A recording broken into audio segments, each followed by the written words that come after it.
you cannot go on. You feel so lost and that you're so alone. All you see is night and darkness all around. You feel so helpless, you can't see which way to go. Don't despair and never lose hope, 'cause Allah is always by your side. Inshallah, inshallah, inshallah, you'll find your way. Inshallah, inshallah, inshallah, you'll find your way. Every time you commit one more mistake, you feel you.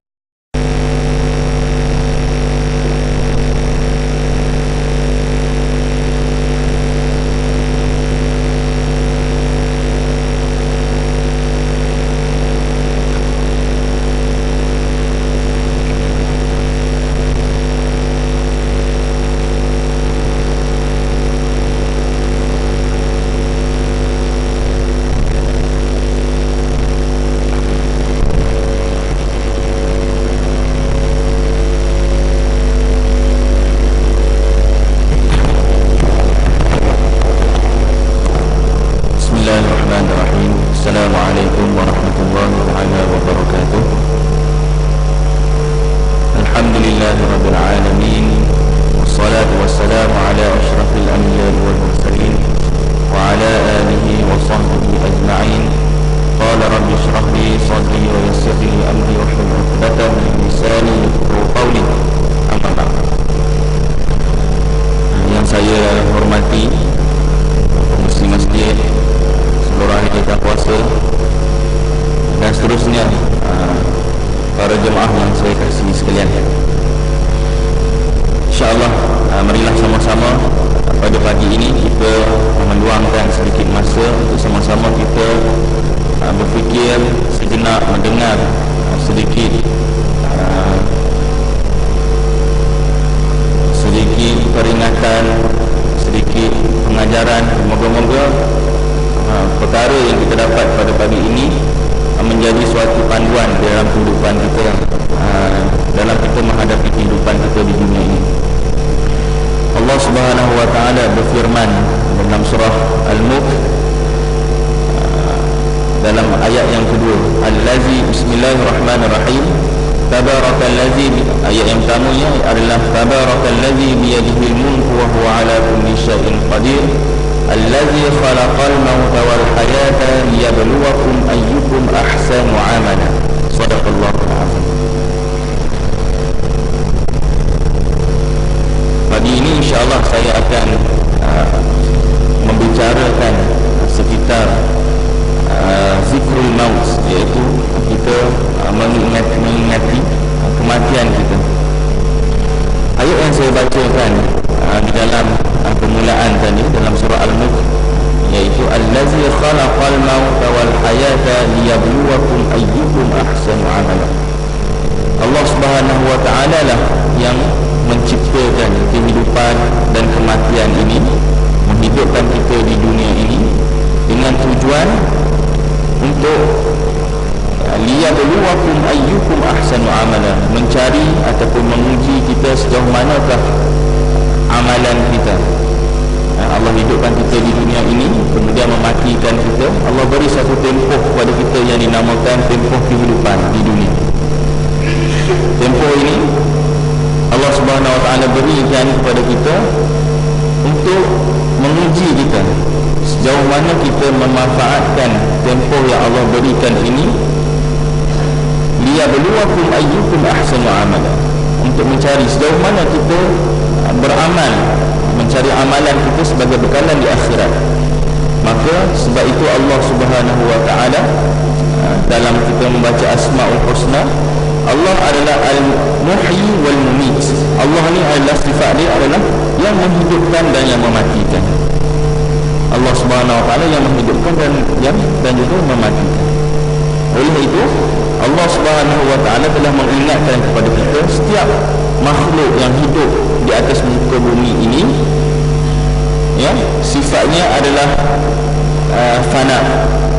Sifatnya adalah fana. Maksudnya dia akan menemui kematian, dia akan menemui satu titik penghabisan, perakhiran hayatnya. Contohnya kereta, akan satu tempoh mungkin 20 tahun, dia akan tak mampu dah nak berjalan dan rosak dan sebagainya. Itu tempoh mungkin bagi kenderaan. Tempoh hidup bagi manusia ini, ya, selalunya jadi adat kepada kita dalam 60 ke 70 tahun, ya, tetapi mungkin kurang daripada itu. Maka adat kebiasaan kita adalah Allah SWT berikan tempoh ini untuk kita mencari sebanyak mana amalan kebaikan di sisi Allah Subhanahu wa taala. Itu yang pertama. Yang keduanya yang saya nak sebut adalah berkaitan dengan kematian ini, adalah kematian ini sebelum kita dilahirkan di dunia ini, kematian kita telah ditentukan oleh Allah Subhanahu wa taala. Ya. Sebelum kita hidup lagi, sebelum kita dilahirkan di dunia ini, kematian tersebut telah dicatatkan oleh malaikat. Ya. Dalam riwayat dalam Sahih Bukhari dan Sahih Muslim ada satu hadis yang menceritakan tentang kejadian manusia, yang menceritakan kejadian manusia. Dalam hadis tersebut diceritakan bahawa apabila janin tersebut berusianya 120 hari ataupun 4 bulan, maka Allah Subhanahu wa taala mengutuskan malaikat untuk Allah Subhanahu wa taala mengutuskan malaikat untuk mencatatkan ataupun menetapkan beberapa perkara kepada janin tersebut sebelum dia lahir ke dunia. Di antara perkara yang dicatatkan adalah rezeki. Di antara perkara yang dicatatkan adalah janin ni rezeki dia bagaimana nanti di dunia ini. Ya. Di antara perkara yang di antara yang dicatatkan juga adalah bilakah kematian, ya, kematian bagi individu yang bakal dilahirkan ini. Maka kita jangan rasa bahawa kematian ini adalah suatu benda yang mengerikan. Tidak. Bahkan kematian ini adalah suatu inzar yang terbesar yang Allah berikan kepada kita, suatu peringatan yang Allah berikan kepada kita supaya kita kembali kepada Allah Subhanahu wa taala. Jadi kematian kita ini adalah suatu benda yang telah dipastikan, yang telah ditetapkan oleh Allah Subhanahu wa taala sebelum kita lahir lagi ke dunia ini. Maka kita kena ingat bahawa Allah Subhanahu wa taala telah memberikan suatu tempoh masa kepada kita. Tapi berapa lama tempoh tersebut, kita tidak dapat mengetahuinya. Sebab ajal dan maut ini Allah Subhanahu wa taala saja yang mengetahui. Manusia tidak mampu untuk mengetahui berapa lama dia akan hidup dan sebagainya. Ada yang Allah Subhanahu wa taala panjangkan usia dia, mungkin sampai 70, 80, 90, ya. Ada yang Allah berikan singkatnya waktu, mungkin 20 tahun, 25 dan sebagainya. Ada yang kurang daripada umur tersebut. Maka kematian ini telah Allah Subhanahu wa taala catatkan dan memberikan peringatan kepada kita bahawa kamu suatu hari nanti akan mati, dan menemui Allah Subhanahu wa taala. Ini di antara peringatan yang Allah Subhanahu wa taala berikan kepada kita dengan tujuan untuk kita kembali kepada Allah Subhanahu wa taala. Kenapa? Kita perlu mengingati mati? Kenapa kita perlu mengingati mati? Kita mengingati mati ini, kematian ini, mengingati kita memperingati kematian ini adalah kerana ia berdasarkan seruan daripada Rasulullah sallallahu alaihi wasallam. Satu hari diceritakan dalam sebuah hadis, Rasulullah datang ke masjid, dan Rasulullah melihat para sahabatnya sedang berbicara dan sedang ketawa. Maka Rasulullah sallallahu alaihi wasallam bersabda, Lau ta'lamun ma a'lamun. Sekiranya kamu mengetahui apa yang aku ketahui, wallazi nafsi biyadi, dan demi Allah, Nabi bersumpah dengan nama Allah, la dhahaktum qalilan, maka kamu akan sedikit ketawa dan kamu akan menangis dengan dengan tangisan yang banyak. Dan Rasulullah pesan apa?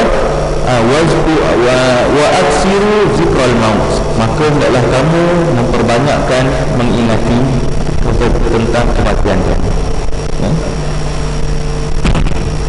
Tujuan Rasulullah SAW mengingatkan kepada kita untuk memperbanyakkan mengingati mati ini, tujuan utamanya adalah untuk melahirkan suatu perasaan yang dinamakan sebagai khasyatullah. Kita rasa takut pada Allah Subhanahu wa taala. Takut pada Allah Subhanahu wa taala ini berlainan dengan kita takut pada manusia ataupun kita takut kepada makhluk Allah Subhanahu wa taala. Kalau kita takut kepada makhluk Allah Subhanahu wa taala, contoh kita takut kepada harimau, kita lari jumpa dia. Kita takut jumpa ular, kita akan lari jumpa ular tersebut. Ular datang pun juga kita lari. Ular kita itu. Contoh. Tetapi takut kepada Allah Subhanahu wa taala dia jadi sebaliknya. Ketakutan kepada Allah Subhanahu wa taala dia jadi sebaliknya. Kita takut kepada Allah Subhanahu wa taala, kita akan semakin dekat kepada Allah Subhanahu wa taala. Itu hebatnya sifat takut kepada Allah Subhanahu wa taala. Semakin kita takut kepada Allah Subhanahu wa taala, semakin dekat kita dengan Allah Subhanahu wa taala. Kenapa? Kerana kita tahu bahawa setiap amalan yang kita buat di dunia ini pasti akan dihitung oleh Allah Subhanahu wa taala. Setiap amalan kita. Wa man ya'mal misqala dzarratin khairan yarah wa man ya'mal misqala dzarratin syarran yarah. Allah Subhanahu wa taala sebut. Walaupun ada kita melakukan sekecil-kecil kebaikan, dan kebaikan itu mungkin sebesar zarah, itu akan diganjarkan, akan dikira dan dihitung oleh Allah Subhanahu wa taala untuk diberikan balasan. Dan satu yang melakukan walaupun sebesar zarah keburukan ataupun kemaksiatan kepada Allah Subhanahu wa taala, maka kemaksiatan ini akan dihitung oleh Allah Subhanahu wa taala. Maka orang yang ada perasaan takut kepada Allah Subhanahu wa taala ini, dia sama sekali tidak akan melakukan sebarang larangan Allah Subhanahu wa taala, tidak akan menjauhi segala larangan yang Allah Subhanahu wa taala telah letakkan, dan dia akan memperbanyakkan segala suruhan dan titah perintah Allah Subhanahu wa taala dalam kehidupannya. Itu di antara perkara hasil daripada kita mengingati mati, ketakutan kepada Allah Subhanahu wa taala. Setiap hari apabila kita hendak tidur, maka disunatkan kepada kita untuk kita membaca Bismikallahumma ahya wa amut, dengan menyebut nama Allah. Bismikallahumma ahya wa amut, sesungguhnya Allah lah yang menghidupkan dan juga yang mematikan. Sunat kepada kita untuk sebut ataupun baca sebelum kita tidur. Kenapa? Dalam kita nak tidur tu, Allah SWT kita diminta untuk kita berdoa bahawa Allah ni adalah ahya wa amut, yang menghidupkan dan yang mematikan. Sebab kita tak tahu, mungkin itulah tidur kita yang terakhir, mungkin itulah tidur kita yang terakhir. Kemungkinan kita bangkit, kemudian mungkin kita telah berada di alam yang lain. Dan apabila kita bangkit daripada tidur, kita disunatkan untuk membaca Alhamdulillahillazi ahyana ba'dama amatana wa ilaihi nusyur. Segala puji bagi Allah yang telah menghidupkan kami setelah mana Engkau mematikan kami. Itu di antara peringatan ataupun cara kita mengingati mati. Apabila sebelum kita tidur, kita telah Allah SWT telah Rasulullah telah mengajar kita bagaimana untuk kita bermuhasabah, mengingati mati dengan kita membacakan doa sebelum tidur dan doa selepas tidur yang mengandungi unsur-unsur yang mengingatkan kepada kematian. Dan apabila kita ingat kepada mati ini, maka kita akan rasa takut kepada Allah Subhanahu wa taala, dengan kita semakin mendekatkan diri kepada Allah Subhanahu wa taala. Dalam solat subuh, kita bangkit dari tidur, kita solat subuh ataupun kita solat sunat dan sebagainya, kita akan baca doa iftitah. Inna salati wa nusuki wa mahyaya wa mamati lillahi rabbil alamin. Tersebut disunatkan kepada kita untuk baca surah doa iftitah Doa iftitah tersebut ada, perakhiran doa tersebut ada suatu ikrar yang kita lafazkan di hadapan Allah Subhanahu wa taala. Kita kata apa? Inna salati, sesungguhnya salatku, wa nusuki, ibadahku, wa mahyaya, seluruh kehidupanku, wa mamati lillahi rabbil alamin, hanyalah kepada Allah, hanyalah untuk Allah Subhanahu wa taala. Sebab itu kita bila bacaan-bacaan dalam solat ini, kita nak lebih merasai kenikmatan dalam solat ini, kita kena tahu makna dan sebagainya, makna dan juga terjemahan, supaya kita tahu apa yang kita baca, supaya kita mengisafi apa yang kita lafazkan di hadapan Allah Subhanahu wa taala. Ini yang saya sebut ini adalah hasil daripada kita mengingati mati, ya. Maksudnya kita ada satu ketakutan kepada Allah Subhanahu wa taala. Ketakutan kepada Allah Subhanahu wa taala ni dia mengikut peringkat. Dia ada banyak peringkat, ya. Ada yang takut kepada Allah Subhanahu wa taala ni, dia takut mungkin dengan kadar yang sedikit, ya. Dia ada rasa sedikit saja takut dalam diri dia, ya. Mungkin ada orang yang ketakutan dalam diri dia ni mencapai tahap separuh, setengah dalam hati dia ni ada separuh takut kepada Allah Subhanahu wa taala.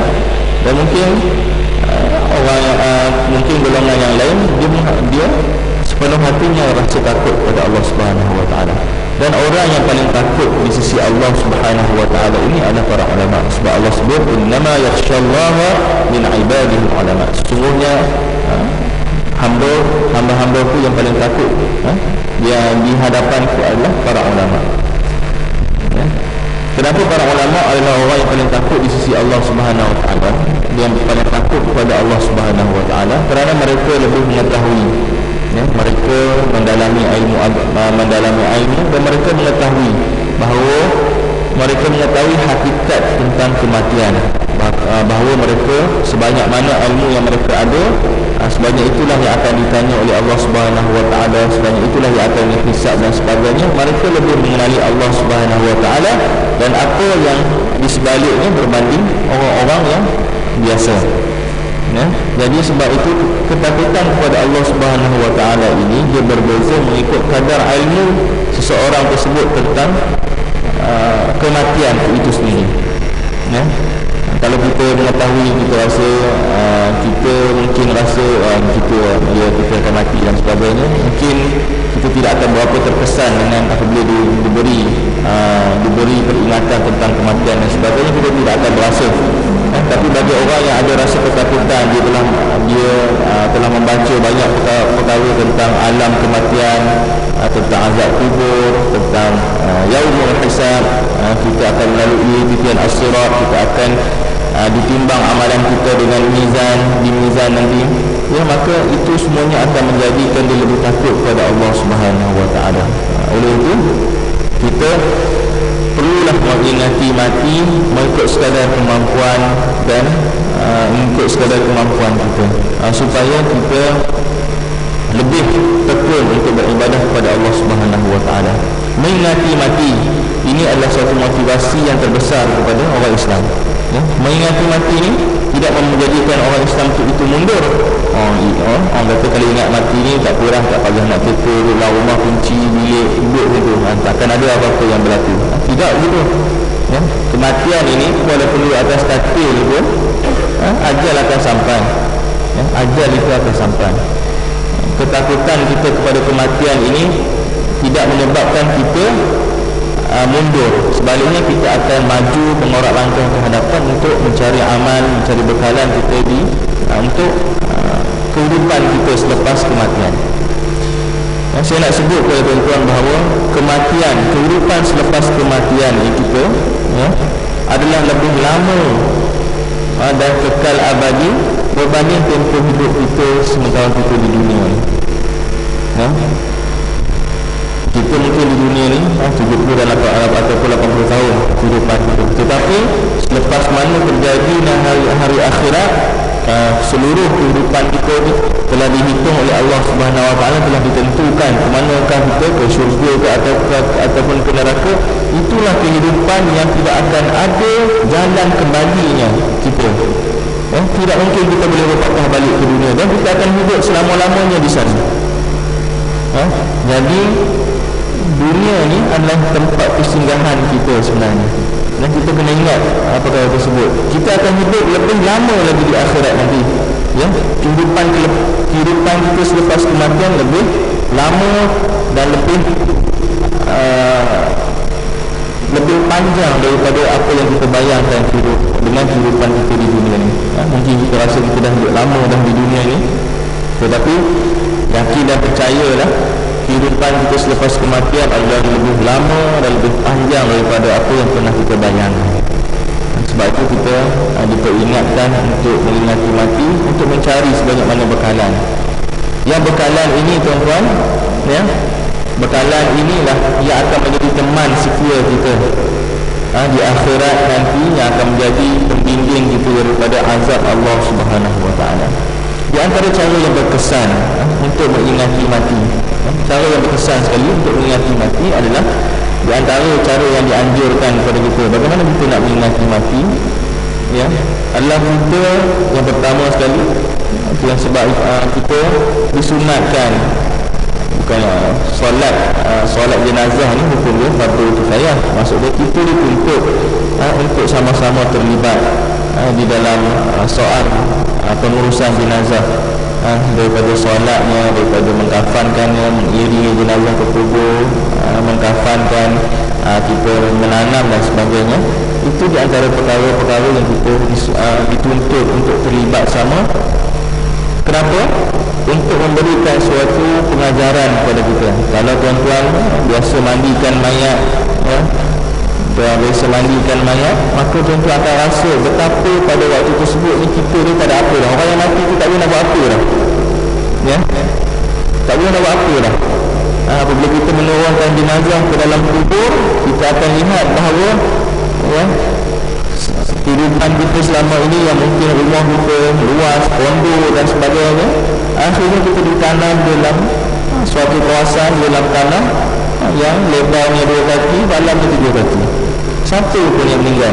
Itulah kehidupan ni. Itulah tempat tinggal yang abadi bagi dia. Situlah. Jadi itu memberi suatu keinsafan, Sebab itu kita dituntut di antara hak Muslim, di antara Muslim yang dinyatakan adalah untuk kita mengiringi jenazah saudara se-Islam kita ke kubur. Ini di antara cara yang berkesan untuk kita mengingati mati, menginsafi bahawa itulah apa yang ada pada kita pada waktu kematian, itulah sahaja. Dalam satu hadis diriwayatkan bahawa apabila kita mati ini, yang mengiringi kita nak pergi ke kubur, ahli keluarga kita, harta benda, contohnya kenderaan dan sebagainya, ya, sanak saudara akan pergi mengiringi kita ke kubur. Tetapi apabila kita telah ditanam, maka kawan-kawan kita akan kembali, harta-harta kita akan kembali ke dunia. Yang tinggal hanya amalan soleh kita di sisi Allah Subhanahu Wa Taala. Jadi kita kena pandai menilai yang manakah yang lebih kita kejar, yang mana yang lebih kita hendaki, yang jadikan amalan perbuatan sebab amalan perbuatan soleh ini sebagai suatu perkara yang menjadi matlamat pada hidup kita. Dan kita bagaimana kita nak istiqamah ataupun sentiasa berterusan melakukan kebaikan kepada Allah Subhanahu Wa Taala dan mengingati mati. Sebab itu saya katakan motivasi orang yang mengingati mati ini tidak akan memundurkan dia, bahkan akan menyebabkan dia lebih bagaimana nak menambahkan, berfikir bagaimana nak menambahkan amalan kebaikan dia. Kematian ini tidak pernah menjadi suatu penghalang ataupun menyebabkan umat Islam mundur. Bahkan kematian ini sentiasa menjadi peringatan dan dicari. Kalau sahabat-sahabat Rasulullah SAW, kematian ini mereka sangat dambakan. Mereka sangat dambakan. Kenapa mereka dambakan kematian? Contohnya saya sebut kerana di antara bagaimana saya menyatakan bahawa mereka menambahkan kematian, mereka sangat inginkan mati di jalan Allah Subhanahu Wa Taala, mati syahid di jalan Allah Subhanahu Wa Taala, mencari-cari kematian. Kalau ada peluang untuk berperang, mereka akan terus pergi berjihad di jalan Allah Subhanahu Wa Taala, tidak menunggu kematian tersebut untuk datang kepada dia, bahkan mencari. kerana mereka melihat ganjaran di sebalik mati syahid tersebut lebih besar di sisi Allah Subhanahu wa taala. Orang yang mati syahid ini Allah Subhanahu wa taala akan benarkan dia masuk ke dalam syurga tanpa hisab. Sebab itu kematian ini kita mencari dia, bukan dia mencari kita. Kalau boleh apabila kita mencari kematian, maksudnya kita ada suatu keinsapan bahawa kita akan mati. Kalau orang yang menunggu kematian, kemungkinan dia terleka dengan kematian bahawa dia akan mati. Jadi marilah sama-sama kita meningkatkan amalan kita kepada Allah Subhanahu wa taala, kerana dengan amalan ini sahajalah saya berpesan kepada diri saya dan kepada tuan-tuan, maka amalan inilah yang akan menjadi benteng kepada kita, yang akan menjadi perisai kepada kita, yang akan menjadi saksi di hadapan Allah Subhanahu wa taala untuk menyelamatkan kita masuk ke syurga Allah Subhanahu wa taala. Kita pun tak lama dah untuk menghadapi bulan Ramadan. Kita akan masuk bulan Rejab, bulan Syaban dan sebagainya. Maka inilah bulan-bulan yang Allah Subhanahu wa taala ganjarkan dengan pelbagai ganjaran. Bulan Rejab, bulan Rejab ni antara bulan yang dimuliakan oleh Allah Subhanahu wa taala. Dalam Islam ni ada bulan-bulan Islam ni ada 12, ada 12 bulan. Bermula daripada Muharram dan diakhir dengan Zulhijjah. Maka Allah Subhanahu wa taala telah pilih daripada 4 bulan daripada 12 tersebut 4 bulan dinamakan sebagai Ashhurul Hurum. 4 bulan yang sangat-sangat dimuliakan, kemuliaan padanya. Di antara bulan tersebut adalah bulan Rejab. Maka marilah sama-sama kita mengejar kebaikan. Siapa-siapa yang melakukan ganjaran dalam bulan Rejab ataupun bulan-bulan yang bulan-bulan yang haram ini disebutkan dalam Islam ni, maka ganjarannya akan dilipat gandakan oleh Allah Subhanahu wa taala. Bulan Rejab, maka kita boleh banyakkan puasa, banyakkan sedekah dan sebagainya. Begitu juga di bulan Syaban. Bulan Syaban ini adalah bulan yang paling banyak Rasulullah SAW berpuasa. Maka kita boleh menggunakan kesempatan bulan-bulan yang mendatang ini sebagai suatu peluang untuk kita melakukan amalan-amalan soleh kepada Allah Subhanahu wa taala. Itu yang saya nak sebut pada tuan-tuan dan puan adalah untuk kita berlumba-lumba mencari dan melakukan amalan soleh. Dan saya berpesan kepada diri saya sendiri juga, dalam kita melakukan ataupun berlumba-lumba mencari ataupun melakukan amalan soleh, kita perlulah melakukannya dengan adanya pengetahuan dan ilmu tentang ibadah tersebut. Kena ada ilmu dan juga kena ada pengetahuan tentang ibadah tersebut, kerana tanpa ilmu dan pengetahuan tentang perkara yang kita lakukan, contohnya kita nak lakukan ibadah solat, kita nak lakukan ibadah puasa, maka kita kena belajar, kita perlu mengetahui perkara-perkara yang berkaitan dengannya. Sebab kita kewajipan yang mendesak kepada kita adalah untuk kita mempelajari perkara-perkara tersebut, perkara-perkara yang berkaitan dengan solat, perkara-perkara yang berkaitan dengan puasa dan sebagainya, yang menjadi tuntutan kewajipan kepada kita. Maka wajib kita belajar secara terperinci supaya segala amalan kebaikan yang kita lakukan ini diterima oleh Allah Subhanahu wa taala. Kerana Allah Subhanahu wa taala tidak akan menerima amalan yang dibuat oleh hamba dia tanpa ada pengetahuan hamba tersebut tentang perkara tersebut.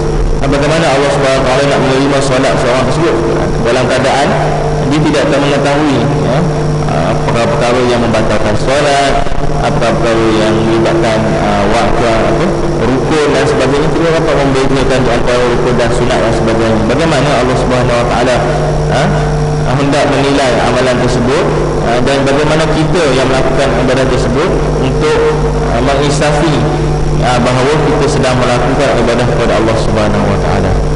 Dalam kita melakukan ibadah, kita perlu ada pengetahuan, kita perlu ada ilmu supaya kita tidak terpesong dan juga tidak ditipu oleh syaitan. Syaitan ni tuan-tuan, dia melakukan pelbagai tipu daya kepada kita. Pelbagai tipu daya. Bagi orang yang berilmu ni, syaitan akan cuba memesongkan orang yang berilmu ni daripada beramal dengan ilmu dia. Sebab apa? Kalau dia beramal, maka Allah Subhanahu wa taala akan mengganjarkan ganjaran yang banyak kepada orang yang berilmu, yang beramal dengan ilmu dia, maka dia akan diberikan ganjaran yang banyak oleh Allah Subhanahu Wa Taala. Ya, sebab itu syaitan akan cuba menyesatkan orang-orang yang sebegini daripada beramal. Tetapi bagi orang yang jahil pula, syaitan dia akan akan mendorong pula kita untuk melakukan banyak kebaikan, banyak melakukan solat dan sebagainya, tapi solatnya tidak betul dan sebagainya. Itu cara syaitan memperdayakan kita, menyesatkan kita. Jadi itulah di antara perkara-perkara yang kita perlu hati-hati dan perlu kita insafi, ya, dalam kita beramal kepada Allah Subhanahu Wa Taala. Ya, dan ibadah yang paling mudah, ya tuan-tuan, yang kita boleh lakukan untuk meningkatkan amalan kebaikan kepada kita adalah dengan membaca Al-Quran. Ya, membaca Al-Quran. Membaca Al-Quran bukan setakat membaca, tetapi kita membaca secara tadabbur. Kita kena tahu apa yang kita baca, apakah yang dimaksudkan dalam firman Allah Subhanahu Wa Taala. Itu pertamanya surah Al-Fatihah. Surah Al-Fatihah kita baca setiap hari, ya, tak kurang 16 kali. Sebab orang jadi rukun dalam salat. Al-Fatihah, Bismillahirrahmanirrahim, Alhamdulillahirabbil alamin, sampailah waladdallin. Kalau kita tanya maksud surah Al-Fatihah ni, tidak semua orang yang mengetahui tentang apakah yang kita baca, yang kita lafazkan di hadapan Allah Subhanahu Wa Taala. Betapa ruginya kita dalam masalah dan juga situasi ini, ya. Sebab Al-Quran ini, tuan-tuan dan puan-puan, bukanlah diturunkan oleh Allah Subhanahu Wa Taala ini untuk kita membanyakkan bacaan ini. Ya, membaca Al-Quran sangat dituntut oleh Allah Subhanahu Wa Taala, tetapi juga kita mentadabbur dia, kita membacanya dengan kita mengetahui maknanya, kita memahami apa yang diperintahkan oleh Allah Subhanahu Wa Taala. Itu adalah suatu bonus pada kita, suatu nilai tambah terhadap pembacaan Al-Quran yang kita lakukan. Maka ibadah yang paling mudah, ya, yang kalau tuan-tuan ada masa lapang dan sebagainya, adalah untuk memperbanyakkan bacaan Al-Quran. Sama ada tuan-tuan membaca secara bersendirian ataupun secara berkumpulan. Contohnya kita baca berkumpulan ini dalam bulan puasa, maka itu di antara perkara yang kita perlu perbanyakkan. Kerana Al-Quran ini, tuan-tuan, tuan-tuan boleh bayangkan Allah Subhanahu Wa Taala sangat pemurah kepada kita. Suatu huruf yang dibaca dalam Al-Quran akan diganjarkan dengan 10 kebaikan. Satu huruf, tuan-tuan baca Bismillahirrahmanirrahim tu, bulu dah tu, ya. Jadi Allah Subhanahu Wa Taala ni sangat pemurah kepada kita, sangat mengasihi, sangat-sangat menyediakan peluang yang banyak untuk melakukan ibadah kepada dirinya. Tetapi yang menjadi masalahnya kita, ya, kita terlalu berkira untuk beribadah kepada Allah Subhanahu Wa Taala. Nak meluangkan masa 10 minit, contoh kita nak datang ke masjid ni, kita datang 10 minit, ya. Apa salahnya kita ambil Al-Quran dan baca sehari 5 minit ke, sehari 10 minit ke, ya. Apa salahnya kita membaca Al-Quran tersebut? Kerana apabila kita berkira dengan Allah Subhanahu Wa Taala dalam melakukan ibadah, maka Allah akan berkira dengan kita, ya. Kalau kita melakukan sedikit ibadah kepada Allah Subhanahu Wa Taala, bagaimana Allah nak memberikan rahmatnya yang banyak kepada kita? Macam kita masuk dalam pelaburan lah, kalau kita investment kita ada RM10, kita tak boleh bayar orang yang investment ada RM10,000, ya. Walaupun nilai yang diberi adalah sama, 10% contohnya dapat dividen, 10% RM10,000 dengan RM10,000 lain, ya. Jadi apabila kita memperbanyakkan kita punya amalan, kita tidak berkira dengan Allah Subhanahu Wa Taala dengan melakukan ibadah kepada-Nya, maka Allah Subhanahu Wa Taala pasti tidak akan berkira kepada kita. Kerana Allah Subhanahu Wa Taala ini sangat-sangat mendambakan hamba-hamba Dia untuk beribadah kepada Allah Subhanahu Wa Taala. Ya, Allah Subhanahu Wa Taala meminta kita untuk memperbanyakkan. Allah Subhanahu Wa Taala melalui risalah Rasulullah SAW meminta kita untuk memperbanyakkan zikir kepada Dia, memperbanyakkan baca Al-Quran, ya. Maka kita cuba untuk mencari suatu ruang dalam kehidupan kita, kerana inilah, tuan-tuan, ya, masa yang kita diperuntukkan. Contohnya hari ini 24 jam, kita kena fikir balik, dalam 24 jam ini berapa banyakkah kita guna untuk melakukan ibadah, Ya, berapa banyak yang kita lakukan untuk ibadah. Maka kita kena fikir, adakah dengan ibadah yang kita lakukan, kita kata saya dah sembahyang lah 5 waktu, cukup lah. Ya, kita solat 5 waktu ini sekadar seolah-olah kita sedang membetul, kita sedang melakukan kebaikan, kita sedang melaksanakan tuntutan Allah Subhanahu Wa Taala. Itu yang bersifat wajib. Ya, bagaimana dengan kewajipan kita yang lain, dan juga bagaimana dengan amalan-amalan sunat yang lain. Ya, tak cukup kita sekadar nak masuk syurga Allah SWT dengan mengharapkan kita solat 5 waktu ya. Ya, solat kita kena tengok pula khusyuk ke, ya, awal waktu pula ke, bagaimana ke. Jadi itu yang menjadi suatu perkara yang kita perlu muhasabah, dan perkara-perkara yang boleh menjadi orang kata pembakar semangat kepada kita, yang menjadikan dia istiqamah untuk melakukan ibadah, mencari kebaikan adalah dengan mengingat mati. Kalau tuan-tuan boleh sematkan, kalau orang tersebut ada dalam dirinya ada sebesar sekelumit rasa takut kepada Allah Subhanahu Wa Taala, maka yakinan pastilah orang tersebut adalah orang insan yang sangat berkuah di sisi Allah Subhanahu Wa Taala. Kerana dia merasakan bahawa ketakutan dia terhadap Allah Subhanahu Wa Taala tersebut adalah anugerah daripada Allah Subhanahu Wa Taala, maka dan dia melakukan ibadah kepada Allah Subhanahu Wa Taala adalah untuk mencari redha Allah Subhanahu Wa Taala. Ini di antara perkara dan motivasi yang terbesar. Kita lihat bagaimana para sahabat, para tabi'in terdahulu mereka sangat tekun melakukan ibadah. Sebab itu mereka disanjung sebagai umat yang terbaik. Umat manusia yang terbaik ini adalah para sahabat radhiyallahu anhum.